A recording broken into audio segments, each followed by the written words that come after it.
Hello my beautiful bookish friends and welcome back to my channel.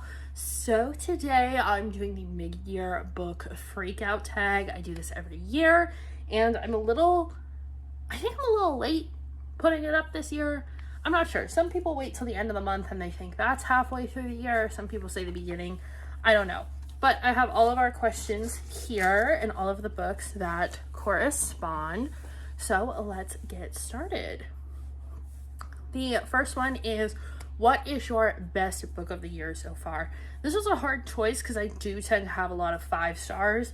But for me, the one that kind of, when I was reading my notes, the one that had the most positive feedback was Undercover Bromance, which is a bit of a surprise to me because I did really like this book. It's a different kind of romance.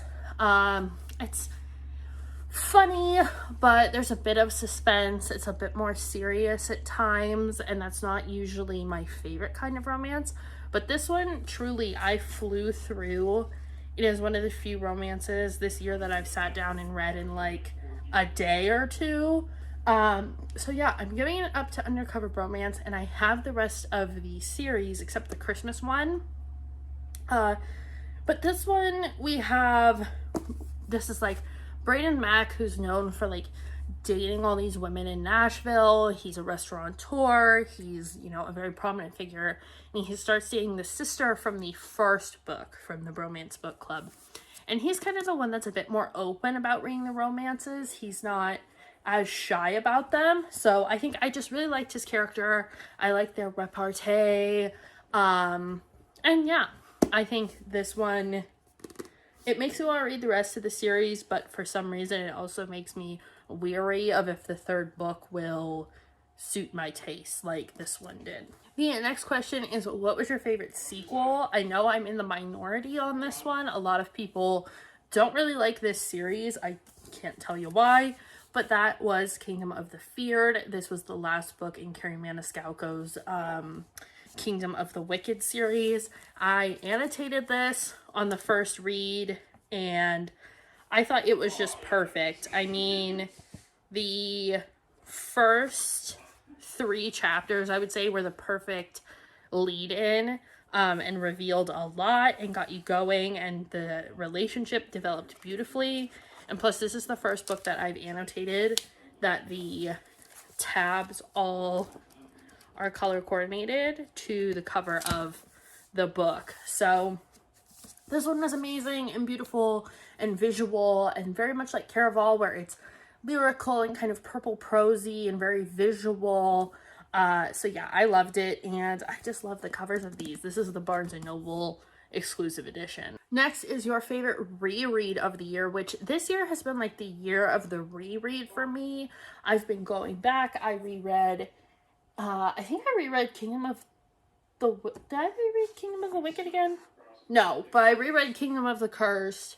I've reread just a lot of books. It took so long for me to get the third book that I needed to like catch myself up with the series. However, no one should be shocked or surprised that my favorite reread this year so far is Daisy Jones and the Six, and probably will be by the end of the year. Just because I love this book so much.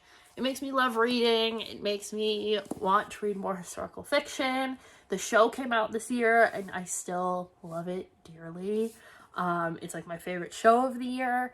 Reading this with the show was such a different experience.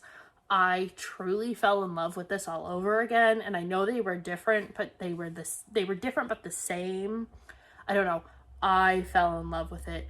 And I already want to read it again. I could read, if I had like one book that I had to read over and over, it would be this one. Next question is, what has your favorite genre been this year?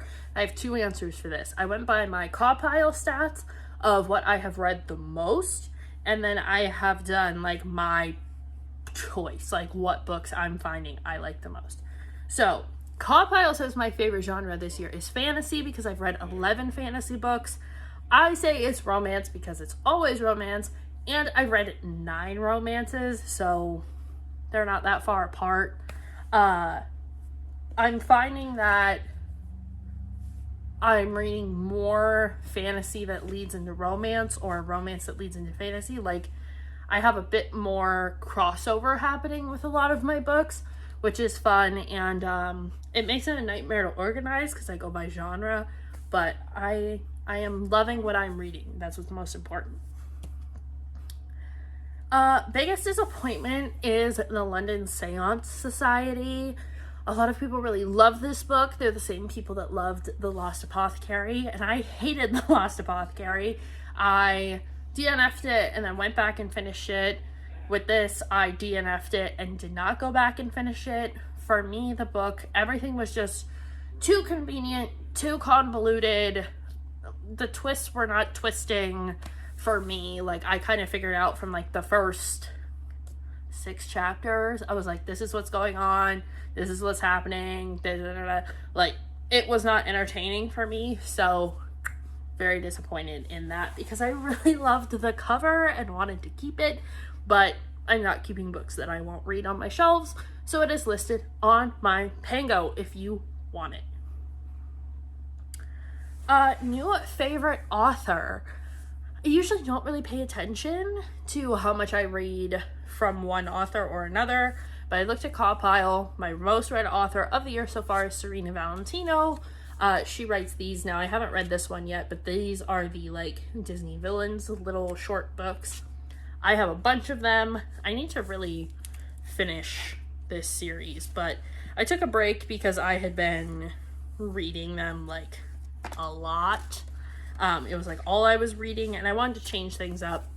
But yeah, Serena Valentino has a way of writing the Disney villains where they feel familiar but different, if that makes sense. A lot of them are backstory and kind of give that Cruella Maleficent live action movie vibe, but also are very classic, very tapped into the classic stories, but there's a little something extra too.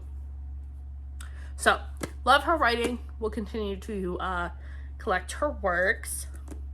Next one is The Biggest Surprise, and I don't know why I was surprised by this. Maybe, like, I liked the other 2 books in the series, but this one I really loved, and that was Act Your Age, Eve Brown.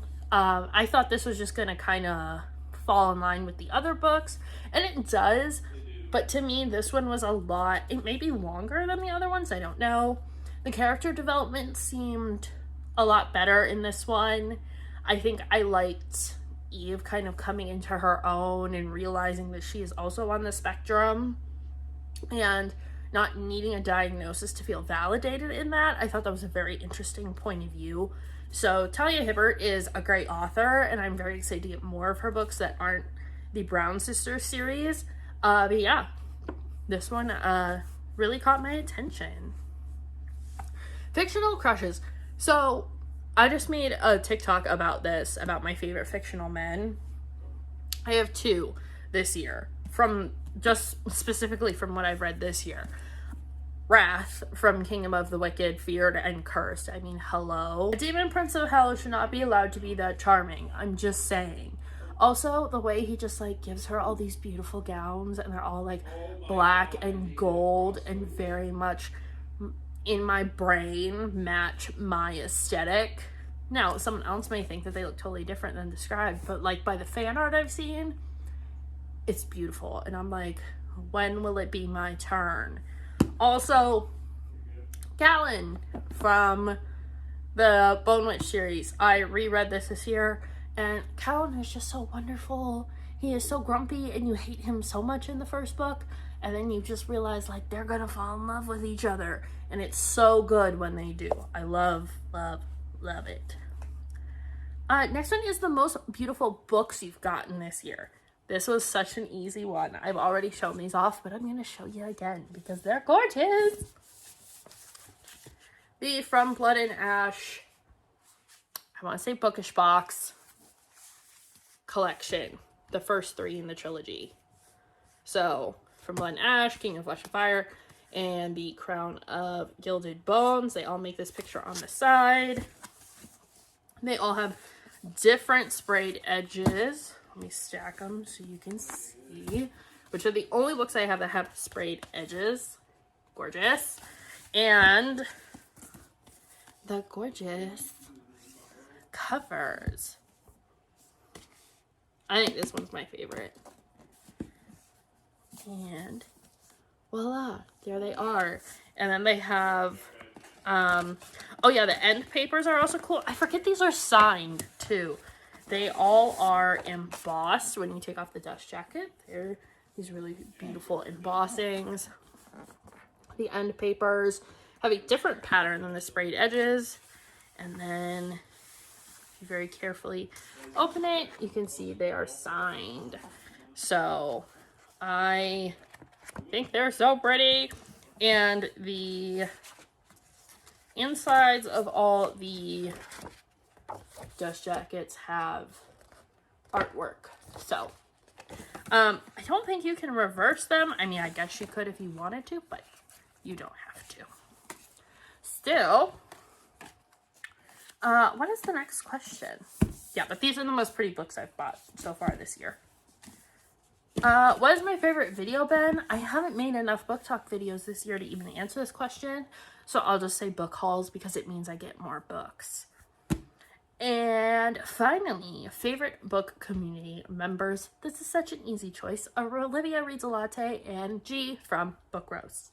I love them both. They have very similar tastes and have similar tastes to me. And their videos just feel like a friend, like you're talking to a friend. They're very natural. And yeah, they're very creative with their videos, so I enjoy it. I think G is more like watching like a game because she does TP Avatar and, you know, she does all these challenges. Olivia does challenges too, but to me, like watching her weekly vlog is like catching up with a friend. So I would say those two are my favorites. So that is it for the mid-year book Freakout tag. I hope you guys enjoyed it. And just so you know, I've bought more books and I bought Icebreaker. So get ready for that review. I'll see you guys in the next one.